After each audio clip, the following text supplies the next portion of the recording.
കോഴിക്കോട് പാലക്കാട് ദേശീയപാതയിൽ ശനിയാഴ്ച ഉച്ചയ്ക്ക് ശേഷം അപ്രതീക്ഷിതമായി പെയ്ത കനത്ത മഴയിലും കാറ്റിലും ആലത്തൂർപ്പടി മച്ചിങ്ങലിൽ ചീനിമരത്തിന്റെ കൂറ്റൻ ശിഖരം പൊട്ടിയിടിഞ്ഞു. പൊട്ടി താഴേക്ക് പതിച്ചത് ഓടിക്കൊണ്ടിരുന്ന ടിപ്പർ ലോറിക്ക് മുകളിലും സമീപത്ത് നിർത്തിയിട്ടിരുന്ന കാറിന് മുകളിലുമാണ് വീണത്.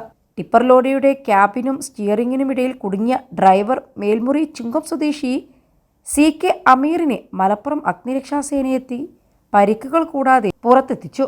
ക്യാബിനുള്ളിൽ ഞെരുങ്ങി തല കുനിഞ്ഞി കുടുങ്ങിയ അമീറിനെ സുഗമമായി ശ്വാസമെടുക്കുന്നതിന് സേന ഹൈഡ്രോളിക് സ്പ്രെഡർ ഉപയോഗിച്ച് ക്യാബിന് പൊക്കി നിർത്തിയ ശേഷം അരമണിക്കൂറോളം അതീവ സാഹസപ്പെട്ട് മരക്കൊമ്പ് മുറിച്ചുമാറ്റി ക്യാബിൻ വെട്ടിപ്പൊളിച്ച് പരിക്കുകൾ ഏൽക്കാതെ രക്ഷപ്പെടുത്തി. തുടർന്ന് സമീപത്തെ ആശുപത്രിയിലെത്തിച്ചു. 21 ലക്ഷത്തോളം സന്തുഷ്ടരായ ഉപഭോക്താക്കളും 2 ലക്ഷത്തോളം തിമിര ശസ്ത്രക്രിയകളും പൂർത്തിയാക്കിയ മലബാറിലെ ഏക കണ്ണാശുപത്രി Al Salama eye hospital road, Perinthalmanna. ലോറിക്കും കാറിനും കേടുപാടുകൾ സംഭവിച്ചു. അസിസ്റ്റന്റ് സ്റ്റേഷൻ ഓഫീസർ പോൾ വർഗീസിന്റെ നേതൃത്വത്തിൽ senior fire and rescue officer K Muhammad Kutty, fire and rescue ഓഫീസർമാരായ KP Shafeeq, KC Muhammad Faris, Akshay Rajeev, Abhinand, fire and rescue driver Rajesh, home guard Venugopal, Joy Francis എന്നിവർ ചേർന്ന് ഡ്രൈവറെ രക്ഷിക്കാൻ നടത്തിയ പ്രവർത്തനം നാട്ടുകാർ പ്രശംസിച്ചു.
Don't worry money ഉണ്ടെന്നീ മണി ഈസിയായി നേടൂ വള്ളുവനാട് ഈസി ആവശ്യം ഏതുമാകട്ടെ പണം ഞങ്ങൾ തരും.